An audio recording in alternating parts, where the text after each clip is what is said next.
এক যে ছিল মিষ্টি ছেলে আবু বক্কর নাম, মজারে মজারে দুষ্টমিতে শেখাতো ইসলাম। বাবা মায়ের বাধ্য ছেলে, অভিযোগ কারো নাই, তাই তো তাকে আদর করে ভালোবাসে সবাই। আবু বক্করের সাথে ইসলামের পথে। মজার মজার সব ইসলামিক কার্টুন পেতে আমাদের চ্যানেলটি এখনই সাবস্ক্রাইব করুন আর পাশে থাকা বেল আইকনটি প্রেস করুন। মা, মা গো, তোমাকে ওরা কত কষ্ট দিয়েছে মা, তুমি আমায় মাফ করে দাও মা। আমি এখনো তোমাকে ছাড়ানোর জন্য টাকা জোগাড় করতে পারিনি মা। ও মা, তোমার অনেক কষ্ট হচ্ছে মা। কাঁদিস না বাবা, আল্লাহর কাছে সাহায্য চা। আল্লাহ নিশ্চয়ই আমাদেরকে সাহায্য করবেন। তুই দুপুরে কিছু খেয়েছিস বাবা? আমি তো বাড়িতে নেই, কি খাচ্ছিস আর না খাচ্ছিস? তোমাকে ওরা ধরে এনে এভাবে কষ্ট দিচ্ছে আর আমি বাসায় বসে খাবো? তোমাকে ওরা কিছু খেতে দিয়েছে মা? না বাবা, তুই আমাকে নিয়ে ভাবিস না, আল্লাহ আমাদেরকে সাহায্য করবেন নিশ্চয়। বাড়িতে যা কিছু আছে সব নিয়ে চল। মহাজন, আপনি এখানে আর সবাইকে সবকিছু নিয়ে যেতে কেন বলছেন? কি হয়েছে? তুই 5 মাসের সুদের টাকার কিস্তি দিস নাই, আজ তো সব মালামাল নিয়ে যেতে এসেছি। কিস্তির টাকা এইবার শোধ হবে। আমার হাতে এখন টাকা নেই মহাজন। আমার এই ছাগলটা বিক্রি করেই আমি আপনাকে সব টাকা শোধ করে দেব।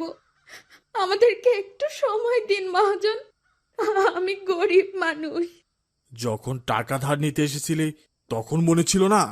আমি তোকে বারবার বলে দিয়েছি, আসল যে টাকা নিছিস সেটা নিয়ে চিন্তা করতে হবে না। সুদের টাকা ঠিকঠাক দিবি, সুদ ঠিকঠাক না দিলে আমার মাথা ঠিক থাকে না। সব নিয়ে চল, ওর সব কিছু নিয়ে চল। মহাজন, এত কঠিন হবেন না, আমাদেরকে একটু দয়া করুন। আমার স্বামীটা অ্যাক্সিডেন্টে মারা গেল, জমি জমা বেচে তার চিকিৎসা করলাম, তবুও তাকে বাঁচাতে পারলাম না, মরেই গেল। আমার সব কিছু বিক্রি করে পথের ফকিরও হলাম। আমি তো তোর জীবনের হিস্ট্রি শুনতে আসি নাই। টাকা দে, না হয় সব নিয়ে যাব। এত প্যানর প্যানর করে লাভ হবে না। যখন তোর ছেলে অসুস্থ ছিল তখন তো ঠিক আমার হাতে পায়ে ধরে কান্নাকাটি করে টাকা নিলি, আর এখন সুদ দেওয়ার কথা মনে থাকে না? আপনি আমার অনেক উপকার করেছেন মহাজন। আপনার ওই টাকা তখন না হলে হয়তো আমার পোলাডারে আমি বাঁচাতে পারতাম না। আমি ছাগলটা বেচাই আপনার সব টাকা দিয়ে দেব, আজ মাফ করুন। আমার সব টাকা কে চেয়েছে? আমি সুদ চাই, সুদ। সুদ না পেলে আমার মাথা ঠিক থাকে না। ওর গরু ছাগল যা আছে সব নিয়ে চল, ওরেও বেঁধে নিয়ে চল। বেঁধে প্যাদানি দিলেই টাকা সুরসুর করে বের হবে। চাচা, আমার মাকে ছেড়ে দিন চাচা, আমার মাকে ছেড়ে দিন। মা ছাড়া আমার কেউ নেই চাচা, আমার মাকে ছেড়ে দিন। মাকে ছেড়ে দিন না চাচা, আমি কি করে একা থাকবো মা ছাড়া? দয়া করুন চাচা, আমাদের একটু দয়া করুন। চুপ কর বজ্জাত ছেলে, চুপ কর। এক লাথি দিয়ে পেট ফাটিয়ে দিব। তোর মাকে বাঁচাতে চাইলে টাকা নিয়ে আসিস। এখন ভাগ, যা ভাগ। আমি আপনার সব টাকা দিয়ে দেবো চাচা, আজকে ছেড়ে দিন আমার মাকে, দয়া করুন চাচা। যা ভাগ এখান থেকে, ভাগ বলছি। ছেড়ে দিন না চাচা আমার মাকে ছেড়ে দিন চাচা।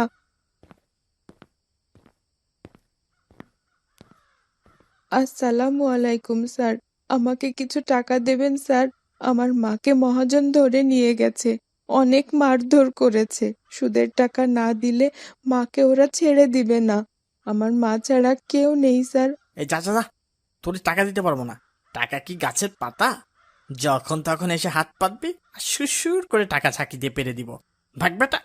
আমার মাকে ওরা অনেক কষ্ট দিচ্ছে, আমি আমার মাকে বাঁচাতে চাই স্যার, একটু দয়া করুন আমাকে।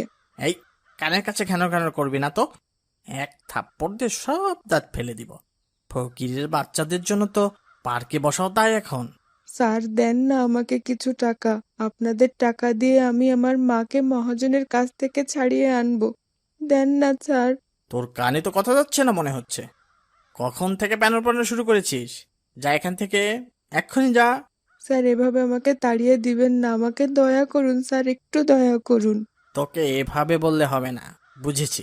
দাঁড়া, তোকে কিভাবে তাড়াতে হয় সে আমি জানি। স্যার আপনি আমাকে এভাবে মারলেন স্যার? আমি আপনার কি ক্ষতি করেছি? আমি তো শুধু আমার মাকে বাঁচানোর জন্য একটু সাহায্য চেয়েছি। আপনারও তো মা আছে। আপনার মাকে কেউ যদি ধরে নিয়ে যায় তখন আপনার কেমন লাগবে স্যার? আমাকে এইভাবে মারলেন আপনি। ওঠো ভাই, ওঠো। তুমি কে ভাই? আমাকে এভাবে উঠালে? আমার নাম আবু বক্কর, আমার বাসা ওই পাশে। কিন্তু তোমাকে ওই লোকটা এভাবে ফেলে দিল কেন ভাই? কি হয়েছে? আমি ওনার কাছে টাকা চেয়েছিলাম অনেকবার, এই জন্য রাগ করে ফেলে দিয়েছে। কিন্তু তুমি ওনার কাছে কেন টাকা চাইছিলে? তুমি জানো না ভিক্ষা করা ইসলামে অবৈধ কাজগুলোর মধ্যে সবথেকে নিকৃষ্ট কাজ? তোমার তো ভিক্ষা করা উচিত হচ্ছে না ভাই। ভিক্ষা করা ছাড়া আর কোনো উপায় ছিল না ভাই। খুব বিপদে পড়ে ভিক্ষা করেছি। কেন ভাই? আমার তো বাবা নেই। অ্যাক্সিডেন্টে বাবা মারা গেছেন অনেক আগে। আমার মা অনেক কষ্ট করে হাঁস মুরগি পেলে আমাদের সংসার চালান। কিছুদিন আগে আমার অনেক পেটে ব্যথা হয়। মা আমাকে হাসপাতালে ভর্তি করেন। ডাক্তার বলে অপারেশন করতে হবে, 40,000 টাকা লাগবে। কিন্তু মায়ের কাছে কোনো টাকা ছিল না। তখন এক মহাজনের কাছ থেকে 40,000 টাকা ধার নিয়েছিল। প্রতি মাসে সেই সুদের টাকা শোধ করতে হয়। গত 5 মাস হলো মা টাকা দিতে পারে না। তাই সেই মহাজন এসে তার লোকজন নিয়ে আমার মাকে ধরে নিয়ে গেছে। বলেছে টাকা না দিলে মাকে ছাড়বে না। জানো, ওরা আমার মাকে অনেক মারধর করেছে, আমার মাকে অনেক কষ্ট দিয়েছে। মাকে মহাজনের কাছ থেকে ছাড়ানোর জন্য ভিক্ষা করছি ভাই, কিন্তু কেউ আমাকে বিশ্বাস করছে না। সবাই শুধু গলা ধাক্কা দিয়ে তাড়িয়ে দেয়। ইস, তোমার কথা শুনে অনেক খারাপ লাগলো ভাই। চলো আমরা মহাজনের কাছে যাই, তাকে বুঝিয়ে বলে দেখি। আচ্ছা চলো যাই।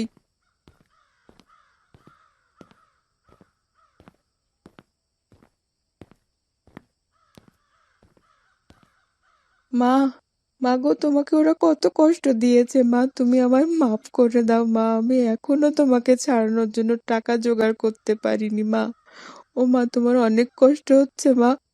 কাঁদিস না বাবা, আল্লাহর কাছে সাহায্য চা। আল্লাহ নিশ্চয়ই আমাদেরকে সাহায্য করবেন। তুই দুপুরে কিছু খেয়েছিস বাবা? আমি তো বাড়িতে নেই। কি খাচ্ছিস আর না খাচ্ছিস? তোমাকে ওরা ধরে এনে এভাবে কষ্ট দিচ্ছে আর আমি বাসায় বসে খাবো? তোমাকে ওরা কিছু খেতে দিয়েছে মা? না বাবা, তুই আমাকে নিয়ে ভাবিস না। আল্লাহ আমাদেরকে সাহায্য করবেন নিশ্চয়। কিরে, টাকা এনেছিস? না চাচা, আনতে পারিনি। চাচা, আমার মাকে ছেড়ে দিন না চাচা, আমার মাকে ছেড়ে দিন। আগে সুদের টাকা দে, না হলে কোনো ছাড়াছাড়ি নেই। টাকা দিয়ে তোর মাকে নিয়ে যা। চাচা, আমার কাছে অত টাকা নেই, আমি কিভাবে দেব? আমার মাকে ছেড়ে দিন চাচা, আমি টাকা গুছিয়ে সব দিয়ে দেব আপনাকে। চুপ কর, যা এখান থেকে, ভাগ। টাকা ধার নেওয়ার সময় মনে ছিল না? বজ্জাত ছেলে কোথাকার। আসসালামু আলাইকুম চাচা। চাচা, আমি কি আপনাকে কিছু কথা বলতে পারি? ওয়ালাইকুম আসসালাম। হ্যাঁ বলো, কি হয়েছে? চাচা, আপনি সুদের ব্যবসা করছেন, এটা ইসলামে একেবারে হারাম। আমাদের রাসূল সাল্লাল্লাহু আলাইহি ওয়াসাল্লাম বলেছেন, দুনিয়াতে 7টি ধ্বংসাত্মক মহাপাপ আছে, তার মধ্যে অন্যতম হলো সুদ। তাছাড়া যে সুদ খায়, যে সুদ দেয়, যে সাক্ষী থাকে আর যে ব্যক্তি সুদের হিসাব নিকাশ লিখে দেয়, সবার প্রতি আমাদের রাসূল সাল্লাল্লাহু আলাইহি ওয়াসাল্লাম লানত করেছেন। আমাদের নবী নিজে ধিক্কার জানিয়েছেন তাদের। সুদ খাওয়া এত অন্যায়। তো আমি কি করব? টাকা নেওয়ার সময় মনে ছিল না? এখন এসেছে এসব শোনাতে। তোমরা যাও তো বাপু, সুদের টাকা নিয়ে এসো, না হলে কোনো লাভ হবে না। চাচা, ওদের সুদের টাকা মাফ করে দিন। মহান আল্লাহকে ভয় করুন চাচা। আল্লাহ পবিত্র কুরআনে বলেছেন, হে মুমিনরা, তোমরা আল্লাহকে ভয় করো আর সুদের যা বাকি আছে তা ছেড়ে দাও। আর যদি সেটা না করো তবে তোমরা আল্লাহ আর রাসূলের সাথে যুদ্ধ ঘোষণা করলে। তার মানে সুদ খাওয়া আল্লাহ আর রাসূলের বিরুদ্ধে যুদ্ধের সমান অপরাধ চাচা। একবার ভেবে দেখুন কত ভয়ানক পাপ। এই পাপ থেকে বাঁচতে ওদের মাফ করে দিন চাচা। তুমি কে? তোমার তো এখানে কথা বলার কিছু নেই। আমি আর কিছু শুনতে চাচ্ছি না। যাও এখান থেকে, যাও বলছি। রাগ করবেন না চাচা। সুদের ব্যাপারে ইসলামে যে পরিমাণ কঠোর কথা বলা হয়েছে, অন্য কোনো গুনাহের ব্যাপারে সে পরিমাণ কঠোর কথা বলা নেই। মহান আল্লাহ নিজে সুদকে হারাম করেছেন। আর ভয়ানক ব্যাপার হলো, কেয়ামতের দিন সুদখোরদের অবস্থা হবে পাগলের মতো। আর সুদ খেয়ে যে টাকা ইনকাম হয়, আল্লাহ সেই টাকার বরকত নষ্ট করে দেন। এজন্য আমাদের সবসময় সুদ থেকে বাঁচা উচিত চাচা। তুমি যাও তো বাবা, এই ফকিন্নির বাচ্চাকেও নিয়ে যাও। সুদের টাকা ছাড়া আমি ওর মাকেও ছাড়বো না। টাকা লাগবে, টাকা। ভাই চলো, উনি আমাদের কথা শুনবেন না। আমাদের বাসায় চলো, আমার বাবাকে বুঝিয়ে বলি। যদি বাবা টাকা দেয়, ওই টাকা দিয়ে আমরা তোমার মাকে ছাড়িয়ে নিব। আচ্ছা, চলো যাই। মা তুমি থাকো, আমি টাকা নিয়ে তোমাকে ছাড়িয়ে নিয়ে যাব ইনশাল্লাহ। বাবা, তুই ঠিকঠাক মতো খাওয়া দাওয়া করিস, আমাকে নিয়ে ভাবিস না। আল্লাহ আমাদেরকে নিশ্চয়ই সাহায্য করবেন ইনশাল্লাহ। আচ্ছা মা। তুমি না খেয়ে কান্না করছো কেন ভাই? খাও, সারাদিন তো কিচ্ছু খাওনি। ভাই, আমি এখানে পেট ভরে ভালো ভালো খাবার খাবো আর আমার মা না খেয়ে থাকবে। আমার মাটাও তো সারাদিন খায়নি, আমার গলা দিয়ে ভাত নামবে না ভাই। মায়ের জন্য অনেক কষ্ট হচ্ছে। তুমি খাও, তারপর আমরা দুজন মিলে খাবার নিয়ে তোমার মাকে খাইয়ে আসবো ইনশাল্লাহ। চিন্তা করো না ভাই। তুমি এত ভালো কেন ভাই? আল্লাহ তোমার অনেক ভালো করুন। আচ্ছা, তাহলে তাড়াতাড়ি খেয়ে নেই এখন।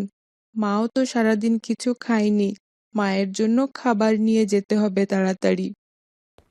তাড়াতাড়ি চলো ভাই, মায়ের তো অনেক ক্ষুধা পেয়েছে নিশ্চয়ই। বাঁচাও, বাঁচাও, আমাকে বাঁচাও, আমাকে বাঁচাও ভাই। দেখো, ওই ছেলেটার কি হয়েছে? তাড়াতাড়ি চলো তো, ওকে ধরো। তোমার কি হয়েছে ভাই? আর তোমাকে এভাবে বেঁধে রেখেছে কে? সে অনেক কথা, আগে আমাকে আমার বাসায় নিয়ে চলো, বাসায় যেয়ে সব বলছি। তোমার বাসা কোথায়? আমার বাবার নাম করিম মহাজন, সুদের ব্যবসা করে। তুমি করিম মহাজনের ছেলে? আমরা তো তোমার বাসাতেই যাচ্ছিলাম। ওর মাকে তোমার বাবা সুদের টাকার জন্য বেঁধে রেখেছেন। আচ্ছা, চলো যাই। বাবা, বাবা। বাবা, তুই ফিরে এসেছিস? সেই বিকেল থেকে তোকে খুঁজছি, চারদিকে লোক লাগিয়ে খুঁজছি। তুই কই ছিলি বাবা, কই ছিলি? বাবা, আমাকে এক সন্ত্রাসীরা ধরে নিয়ে যাচ্ছিল। তুমি নাকি তাদের সুদে টাকা ধার দিয়েছ। তাদেরকে নাকি সুদের টাকার জন্য প্রতিদিন বকাবকি করতে। এই জন্য ওরা তোমার উপরে প্রতিশোধ নিতে আমাকে ধরে নিয়ে গেছিল। জানো বাবা, ওরা আমাকে মেরে ফেলতে চেয়েছিল, কিন্তু আমি ওদের গাড়ির পিছন থেকে গোপনে লাফ দিয়েছি। ওরা টের পায়নি বাবা। তারপর আবু বক্কর আমার হাত পা খুলে বাসায় নিয়ে এসেছে। কি বলিস বাবা? ওরা নিশ্চয় চুম্মত সন্ত্রাসীর লোকজন। আমার কাছে টাকা ধার নিয়েছে 2 বছর আগে, এখন আর সুদ দিতে চায় না। এই জন্যই তোকে ধরে নিয়ে গেছে বাবা। হ্যাঁ বাবা, আজ তোমার এই খারাপ ব্যবসার জন্য আমাকে ওরা মেরে ফেলতে চেয়েছিল। আমি যদি না থাকি, তোমার এই ব্যবসা দিয়ে কি করবে? আজ যদি আমি পালিয়ে না আসতাম, তাহলে সারা জীবনের জন্য আমাকে হারিয়ে ফেলতে বাবা। হ্যাঁ বাবা, আমি বুঝেছি। আমি তোকে হারাতে চাই না বাবা। 10 বছর আল্লাহর কাছে কেঁদে কেঁদে তুই হয়েছিলি। আমি চাই না এই হারাম ব্যবসার জন্য আমার কাছ থেকে আমার প্রাণের টুকরা ছেলে হারিয়ে যাক। বাবা, তুমি ওর মাকে ছেড়ে দাও। এই সুদের জন্যই তুমি ওর মাকে যেভাবে কষ্ট দিয়েছ, এটার জন্যই হয়তো আজ তোমার ছেলে অনেক কষ্ট পেল। এটা তোমার শাস্তি বাবা। তুমি অন্যকে কষ্ট দিয়েছ, আর আল্লাহ তোমার ছেলের উপরে সেই কষ্ট ফিরিয়ে দিয়েছেন। আচ্ছা বাবা, এই তোরা কে কোথায় আছিস? তাড়াতাড়ি ওনাকে ছেড়ে দে। আর আজ থেকে ঘোষণা দিয়ে দে, আমি আজ থেকে আর সুদের ব্যবসা করব না। যাদের কাছে আমি সুদের টাকা পাই, সবাইকে আমি মাফ করে দিলাম। আল্লাহ, তুমিও আমাকে মাফ করো। হে আল্লাহ। Lottery, lottery, lottery. মাত্র 20 টাকার বিনিময়ে পাচ্ছেন 5 লক্ষ টাকার পুরস্কার। হ্যাঁ ভাই, একদিনেই হয়ে যান লাখপতি। মাত্র 20 টাকার বিনিময়ে পাচ্ছেন লাখপতি হওয়ার সুবর্ণ সুযোগ। হ্যাঁ ভাই, দলে দলে চলে আসুন আমাদের প্রচার মাইক লক্ষ্য করে। লটারি আমাদের, ভাগ্য আপনার। হেলায় সুযোগ হারাবেন না। ভাই ও বোনেরা, দলে দলে চলে আসুন আর পরীক্ষা করুন আপনার ভাগ্যকে। সুবর্ণ সুযোগ, সুবর্ণ সুযোগ। আসসালামু আলাইকুম আব্দুর রহমান, কেমন আছো ভাই? ওয়ালাইকুম আসসালাম। আল্লাহ ভালো রেখেছেন, তুমি কেমন আছো? আলহামদুলিল্লাহ, আল্লাহ ভালো রেখেছেন। তোমরা কোথায় গিয়েছিলে আর তোমাদের হাতে ওটা কি? এটা একটা লটারির টিকিট। আমরা 20 টাকা দিয়ে লটারি কিনেছি। আগামীকাল বিকেলে এটা ড্র হবে। যে লটারি জিতবে সে 5 লক্ষ টাকা পুরস্কার পাবে। এত টাকা? কি বলো? এত টাকা তো আমি কোনোদিন একসাথে চোখেই দেখিনি। তাহলে তো লটারি জিতলে সে লাখপতি হয়ে যাবে। হ্যাঁ ভাই, সেটাই তো। আমার এক মামাতো ভাই গত পরশুদিন একটা লটারি জিতেছে। সে তো মহা খুশি। একদিনে 5 লক্ষ টাকা পেয়েছে। একদিনে 5 লক্ষ টাকা! ওরে বাবা, জিততে পারলে তো মা বাবাও অনেক খুশি হয়ে যাবেন। হ্যাঁ ভাই, 5 লক্ষ টাকা। ভেবে দেখো, একবার লটারি জিতলে হয়, বাড়িতে সবাই কত খুশি হবে। আব্দুর রহমান, তাহলে চলো আমিও একটা লটারির টিকিট কিনি। যদি একবার পেয়ে যাই কি যে আনন্দ হবে। আচ্ছা ভাই, তোমার কাছে কি টাকা আছে এখন? হ্যাঁ আছে, বাবা 20 টাকা দিয়েছিলেন আইসক্রিম খাওয়ার জন্য, ওটা দিয়েই কিনতে পারি। আচ্ছা, চলো যাই। Lottery, lottery, lottery. এই তো ভাই, আর মাত্র কয়েকটি টিকিট বাকি আছে। এক্ষুনি চলে আসুন, পরীক্ষা করুন আপনার ভাগ্যকে। হ্যাঁ ভাই, এক্ষুনি আসুন, আসুন, আসুন, আসুন। আসসালামু আলাইকুম চাচা, আমাকে একটা টিকিট দিন। ওয়ালাইকুম আসসালাম। এই নিন টিকিট। চাচা, এটা ড্র কখন হবে? আগামীকাল বিকেল 5টায় উত্তর মহল্লায়। ঠিক আছে চাচা, আসসালামু আলাইকুম। ওয়ালাইকুম আসসালাম। Lottery, lottery, lottery. এই তো ভাই। আবু বক্কর, আমার মনে হয় এই লটারিটা তুমি এইবার জিতবে। সেটা তো জানি না, আল্লাহ জানে সব। তুমিও হতে পারো। আল্লাহ ভরসা, দেখা যাক কি হয়। লটারি পেলে তো আমি অনেক খুশি হব। 5 লক্ষ টাকা! একবার ভেবে দেখো, কত টাকা! ইস, আল্লাহ, যদি পেতাম কি যে মজা হতো। হ্যাঁ ভাই, সবার আগে বাবা মার কাছে নিয়ে যেতাম। দেখা যাক, আল্লাহ ভরসা। আমার তো আর সারা রাত ঘুম হবে না ঠিকঠাক। কাল কখন ড্র হবে সেই চিন্তায়। আমি তো স্বপ্নেও দেখবো এই লটারি। হ্যাঁ ভাই, চলো এইবার বাসায় যাই, সন্ধ্যা হয়ে যাচ্ছে। আচ্ছা ভাই। মা, মা, আসসালামু আলাইকুম মা। ওয়ালাইকুম আসসালাম। কিছু বলবে আবু বকর? মা, তুমি কি আমাকে এখন নাস্তা দিতে পারবে? আমি একটু বাইরে যেতে চাচ্ছিলাম। হ্যাঁ বাবা, অবশ্যই। তুমি খাওয়ার ঘরে বসো, আমি নাস্তা নিয়ে আসি। কিন্তু মা, আমি তো আসরের নামাজ আদায় করিনি। তাহলে আমি নামাজ শেষ করি, তুমি নাস্তা বানাতে থাকো। আচ্ছা বাবা, ঠিক আছে। মা, এখনো নাস্তা হয়নি? আমার একটু তাড়াতাড়ি বাইরে যেতে হবে। তুমি তো বললে আছর নামাজ আদায় করে তারপর নাস্তা খাবে। এত তাড়াতাড়ি তোমার নামাজ শেষ হয়ে গেছে বাবা? হ্যাঁ মা, হয়েছে। আজ দ্রুত নামাজ শেষ করেছি একদম। শুধু অজু করেই একবারে কয়েক মিনিটে নামাজ শেষ করে ফেলেছি। তাই? কিন্তু আমাদের আবু বক্কর বাবাটার তো তাড়াহুড়ো করে নামাজ শেষ করা ঠিক হয়নি। মা, আমার তো আজকে একটু জরুরি কাজ আছে বাইরে, এজন্যই তো তাড়াহুড়ো করে শেষ করেছি নামাজ। কিন্তু বাবা, নামাজের চেয়ে বেশি জরুরি কোনো কাজ নেই আমাদের জন্য। তুমি যেটা করেছো সেটা নামাজের প্রতি একটা উদাসীনতা। মা, আজকে তো বাইরে একটু কাজ ছিল, তাই এমন হয়েছে। একটু তাড়াহুড়ো করে নামাজ পড়ে ফেলেছি। হ্যাঁ বাবা, আমি জানি তো আমাদের আবু বকর কত ভালো বাচ্চা। কিন্তু বাবা, মহান আল্লাহ নিজে কোরআনে বলেছেন তোমরা নামাজের প্রতি যত্নবান হও আর আল্লাহর সন্তুষ্টির জন্য একান্ত অনুগত অবস্থায় নামাজে দাঁড়াও। তিনি আরো বলেছেন যারা নামাজে বিনয় ও একাগ্রতা অবলম্বন করে তারা নিশ্চিতভাবেই সফল হয়। এই জন্য আমাদের ধীরে সুস্থে সুন্দরভাবে নামাজ আদায় করা উচিত বাবা। আচ্ছা মা, এরপর ধীরে সুস্থে সুন্দর করে মহান আল্লাহ তাআলার সন্তুষ্টির জন্য নামাজ আদায় করব ইনশাল্লাহ। আচ্ছা বাবা, এবার নাস্তা করে বাহিরে যাও। জি আচ্ছা। তাড়াতাড়ি চলো ভাই, লটারির ড্র আবার শুরু না হয়ে যায়। কি যে হবে! আমি তো গতকাল রাতে স্বপ্ন দেখেছি আমি লটারি জিতে গেছি, আমার অনেক টাকা হয়ে গেছে। আমি একটা সাইকেল কিনেছি, একদম তোমার মতো। কি যে সুন্দর! দেখা যাক, আল্লাহ ভরসা। আমি তো বাসাতে বাবা মাকে কিছুই বলিনি। আজ যদি পেতাম তাহলে একবারে নিয়ে সারপ্রাইজ দিতাম। 5 লক্ষ টাকা! একবার ভাবো, এতগুলো টাকা পেলে তো কত কিছু করা যাবে। আর আমরা না পেয়ে অন্য কেউ তো পেতে পারে। হ্যাঁ, তা ঠিক বলেছ। আমরা শুধু শুধু আমাদের চিন্তা করছি। তাড়াতাড়ি চলো, আবার শুরু হয়ে যাবে। আর অল্প কিছুক্ষণের মধ্যেই আমাদের পুরস্কার বিজয়ীর নাম ঘোষণা করা হবে। কিছুক্ষণের মধ্যেই আমরা একজন লাখপতিকে দেখতে পাবো। আর অল্প কিছুক্ষণের অপেক্ষা মাত্র। সেই মহেন্দ্র খন কে হবে লাখপতি? কে হবে লাখপতি? দেখতে চোখ রাখুন আমাদের স্ক্রিনে।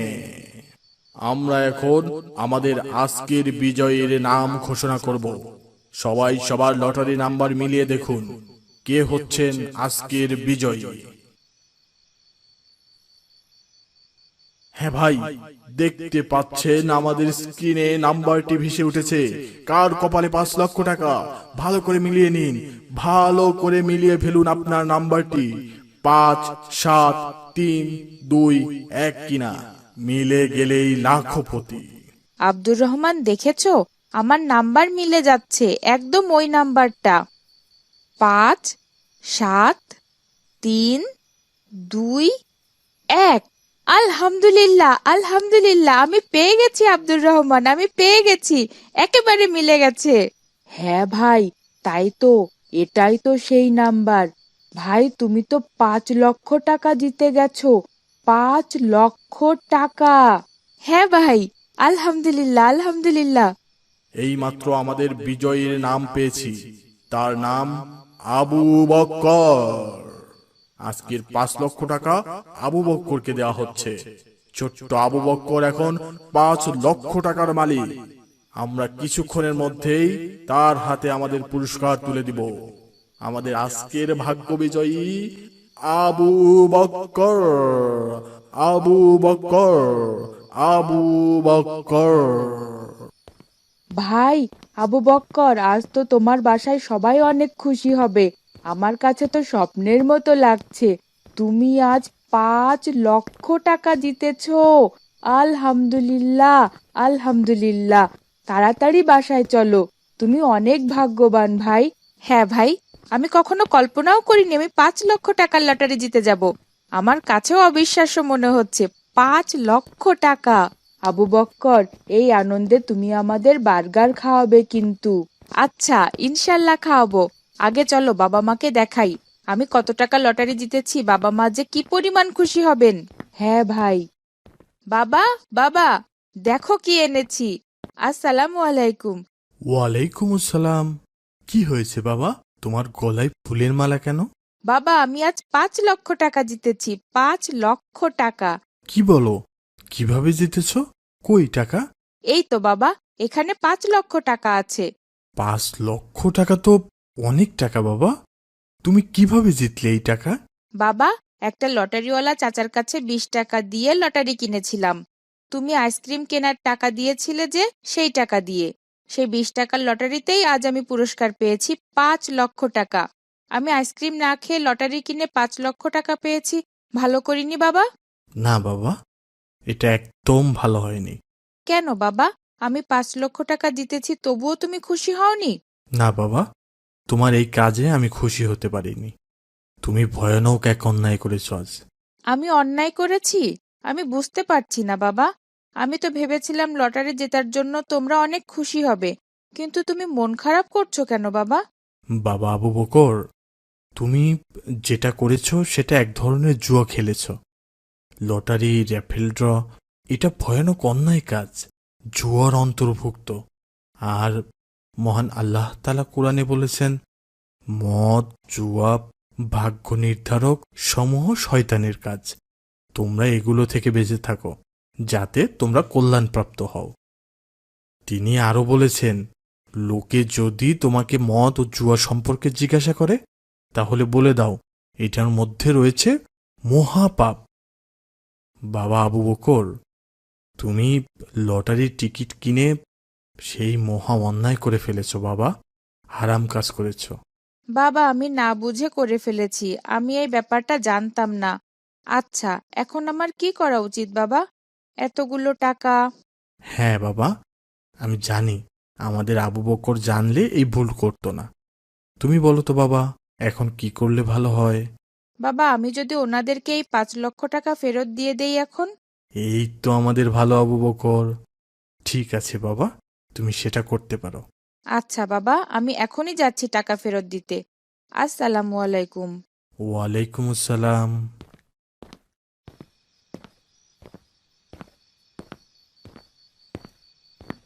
আসসালামু আলাইকুম চাচা। ওয়ালাইকুম আসসালাম। কি হয়েছে আবু বকর, তুমি আবার ফিরে এলে কেন? চাচা, আমি আপনাদের লটারির সব টাকা ফেরত দিতে এসেছি। কেন বাবা, কোনো কি সমস্যা? চাচা, লটারি এক ধরনের জুয়া, তাই ইসলামে এটা হারাম। আমি হারাম কোনো কাজ করতে চাই না চাচা। এতগুলো টাকা এত ছোট মানুষ হয়ে পেয়েছো, সেই টাকা ফেরত দিচ্ছ? তোমার খারাপ লাগছে না বাবা? একটুও লোভ হচ্ছে না? যেটা হারাম সেটার জন্য লোভ হবে কেন? মহান আল্লাহ এটাকে হারাম করেছেন, আর আল্লাহর জন্য এই 5 লক্ষ টাকা কেন, হাজার হাজার কোটি টাকা নির্দ্বিধায় ত্যাগ করতেও আমার একবারের জন্য হাত কাঁপবে না, এক বিন্দু লোভও হবে না। আমি আল্লাহকে ভয় পাই চাচা, আমি আল্লাহর হারামকে ভয় পাই।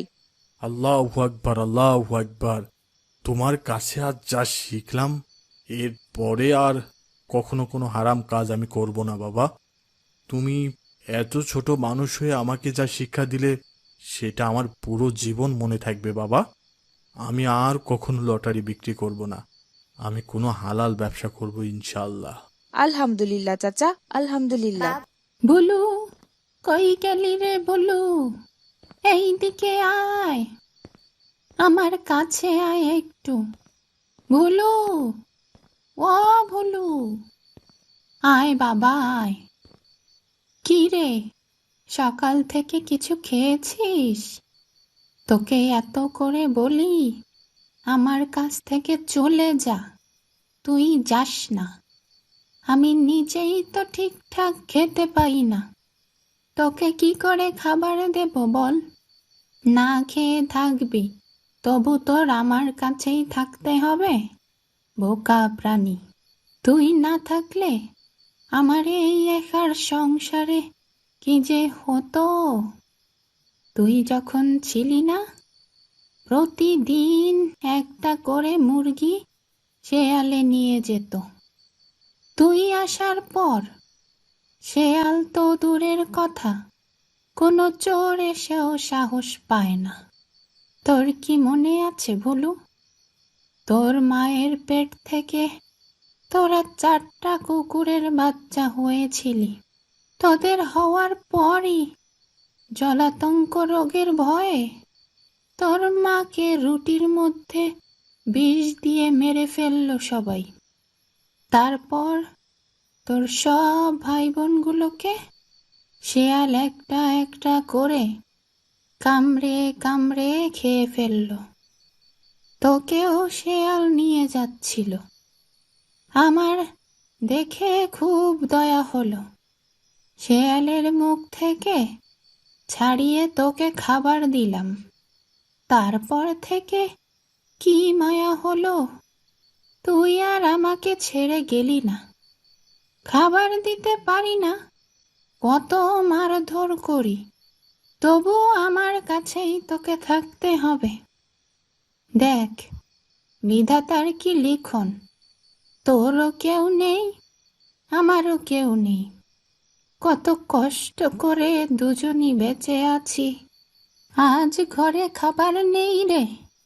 তুই এখন যা, শহর থেকে কিছু খেয়ে আয়।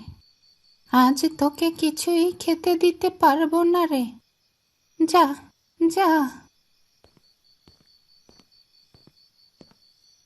জানো আরমান, আজকে বাবা আমাকে একটা পুরস্কার দিয়েছেন। কি পুরস্কার ভাই? আর কেন দিয়েছেন? আজকে আমি একটা ইসলামিক বই শেষ করে ফেলেছি একদিনে। এই জন্য বাবা বলেছেন আমাকে বার্গার খাওয়াবেন। আমি বলেছি আমি আর আরমান একসাথে খাবো, তাই বাবা দুজনের জন্যই টাকা দিয়েছেন। তুমি কি ইসলামিক বই পড়লেই তোমার বাবা তোমাকে পুরস্কার দেন? আমি কোনো ভালো কাজ করলে সেটার জন্য বাবা কোনো না কোনো পুরস্কার দেন আমাকে। আজকে ইসলামিক বই পড়েছি, এটা একটা ভালো কাজ, এই জন্য দিয়েছেন। ও আচ্ছা, ঠিক আছে, চলো চাচার দোকান থেকে বার্গার কিনি। আচ্ছা, একটু পর তো আমার আরো একটা বন্ধু আসবে, আবু বক্কর, ওর জন্যও কি কেনা উচিত না? হ্যাঁ, সেটা তো উচিত। আমার কাছে তো টাকা নেই, বাবা তো দুজনের জন্যই শুধু টাকা দিয়েছেন, তাহলে কিভাবে কিনবো? তাহলে চলো আমরা বড় বার্গার 2টা না কিনে ছোট 3টা বার্গার কিনি, তাহলেই 3জনের হয়ে যাবে। ঠিক আছে, এটা ভালো সিদ্ধান্ত। তোমার বন্ধু আবু বকর কখন আসবে? কি জানি, আসর নামাজ আদায় করেই তো আসার কথা ওর। তাহলে আমাদের বার্গার আমরা গরম গরম খেয়ে ফেলি, ওরটা রেখে দেই। আচ্ছা, ঠিক আছে, ঠান্ডা হলে মজা পাওয়া যাবে না।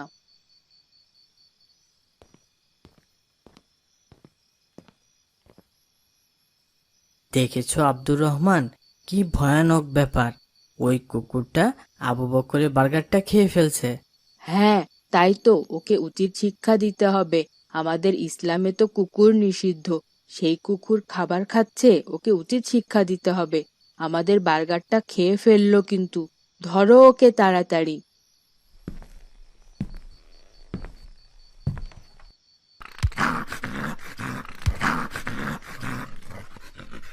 মারো মারো, যত ইচ্ছা ওকে মারো তো। ওর সাহস কত আমাদের বার্গার খেয়ে ফেলে, দুষ্টু কুকুর। বুলু, বুলু রে, কই গেলি? সেই সকালে খাবারের জন্য বের হলো, আর খবর নেই। বুলু তো এত দেরি করে না, খাবার খেতে যে নিশ্চয়ই কিছু হয়েছে। যাই, খুঁজে আসি, নিশ্চয়ই কারো খাবার খেয়েছে আর ধরে বেঁধে রেখেছে। বাবা ভুলু, কই তুই? তোকে এখন কোথায় খুঁজি বল? ভুলু, ও ভুলু।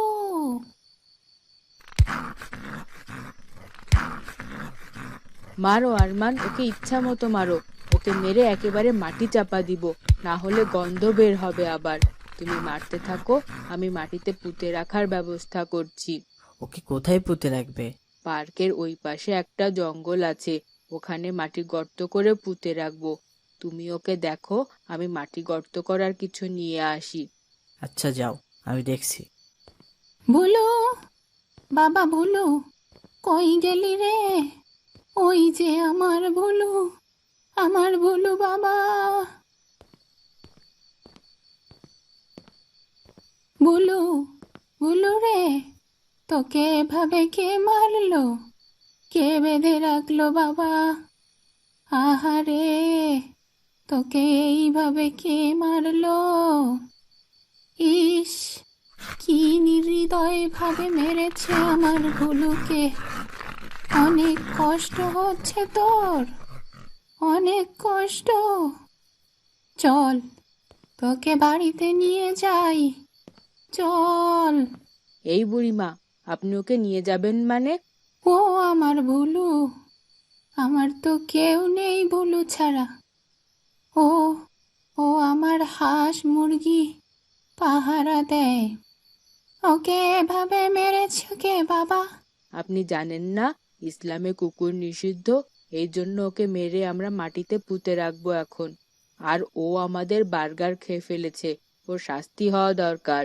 বাবা, বাবা, ওকে মাফ করে দাও, ও ছাড়া আমার আর কেউ নেই বাবা।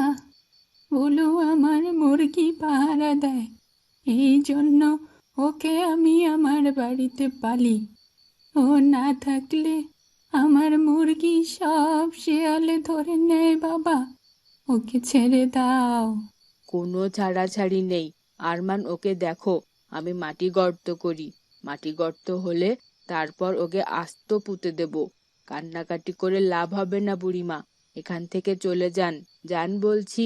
বাবা, এত নির্মম হইও না, ওকে ছেড়ে দাও বাবা। আমি কথা দিলাম ওকে নিয়ে চলে যাব, আর তোমাদের এখানে আসবে না বাবা। বুড়িমা, দয়া করে চুপ করুন, ঝামেলা করবেন না কোনো। আরমান, তুমি কুকুরটাকে পাহারা দাও, আমি মাটি গর্ত করি। ভুলু, ও ভুলু রে, তোর এই অবস্থার জন্য আমি দায়ী রে। আমি যদি তোকে আজ খাবার খেতে বাইরে না পাঠাতাম, তাহলে আর এই অবস্থা হতো না। আমাকে মাফ করে দিস ভুলু, আমাকে ক্ষমা করে দিস। তুই ছাড়া তো আমার আর কেউ নেই ভুলু। তোকে অনেক কষ্ট দিলাম রে, আমাকে ক্ষমা করে দিস।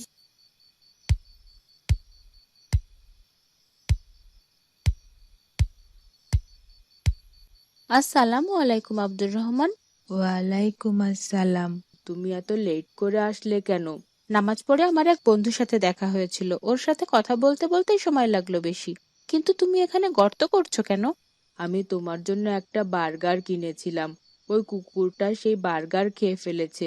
তুমি তো জানো ইসলামে কুকুর নিষিদ্ধ, এই জন্য এখানে গর্ত করে কুকুরটাকে মেরে পুঁতে রাখবো। একটা বার্গার খেয়েছে বলে এভাবে কুকুরটাকে কষ্ট দিয়েছো? এটা তো ঠিক হয়নি। কুকুর পালা নিষিদ্ধ, কিন্তু তাই বলে আল্লাহ কুকুরকে এভাবে মেরে ফেলতে বলেননি আব্দুর রহমান। আমরা মেরে ফেলতে পারি শুধু খ্যাপা পাগল কুকুরকে, এটা তো ভালো কুকুর। কিন্তু ইসলামে তো কুকুর পালন নিষিদ্ধ করা হয়েছে আবু বক্কর। রাসূল সাল্লাল্লাহু আলাইহি বলেছেন, যে ব্যক্তি ঘরে কুকুর লালন পালন করে প্রতিদিন ওই ব্যক্তির 2 কিরাত পরিমাণ নেকি কমে যায়। 1 কিরাত হলো ইহুদ পাহাড় সম পরিমাণ। আর যে ঘরে কুকুর আছে সে ঘরে রহমতের ফেরেশতারা প্রবেশ করেন না। কুকুর পালা এত ভয়ানক অপরাধ। হ্যাঁ আব্দুর রহমান, খুব ভালো বলেছো। কুকুর পালন নিষিদ্ধ হলেও তাকে কষ্ট দেওয়ার কথা বলা হয়নি ইসলামে। সম্ভব হলে কুকুরকে খাবার দেওয়া, পানি দেওয়া, সে কোথাও পড়ে গেলে তাকে উদ্ধার করা ইসলামের দৃষ্টিতে সওয়াবের কাজ। তাহলে কি আমাদের কুকুর পালন করা যাবে আবু বক্কর? না ভাই, তবে শিকারের জন্য, ফসল হেফাজতের জন্য, পাহারাদারির জন্য, অপরাধ ও অপরাধীকে চিহ্নিত করার জন্য কুকুর লালন পালন করা যায়। শখের জন্য কুকুর লালন পালন করা যায় না, সেটা সম্পূর্ণ নিষেধ ইসলামে, অনেক বড় গুনাহের কাজ। কুকুরকে ইচ্ছা করে স্পর্শ করা, কোলে নেওয়া ভয়ানক পাপ। এই কুকুরটাকে ওই বুড়িমা বাড়ি পাহারা দেওয়ার জন্য পেলেছেন, ওনার দরকারে। কুকুরটাকে এভাবে মারা আমার উচিত হয়নি, তাহলে তো আমার অন্যায় হয়েছে, আমরা অন্যায় করেছি। হ্যাঁ ভাই, অকারণে কোনো প্রাণীকে কষ্ট দেওয়া ইসলামে অনেক অপরাধ। আর বুড়িমা তো পাহারার জন্য কুকুরকে পালন করেন। আমায় ক্ষমা করুন বুড়িমা, আপনার ভুলুকে এভাবে মারা আমার উচিত হয়নি। বাবা, তুমি আমার ভুলুকে ছেড়ে দাও, তাতেই আমি খুশি হব বাবা, অনেক খুশি হব। আমাদের ক্ষমা করুন বুড়িমা, আমি এখনই আপনার ভুলুকে ছেড়ে দিচ্ছি। অনেক ধন্যবাদ বাবা, অনেক ধন্যবাদ। বাবা মায়ের বাধ্য ছেলে, অভিযোগ কারো নাই। মজার তাই মজার তো সব তাকে ইসলামিক কার্টুন পেতে আদর আমাদের করে চ্যানেলটি এখনই সাবস্ক্রাইব করুন আর ভালোবাসে পাশে থাকা সবাই। বেল আইকনটি প্রেস করুন।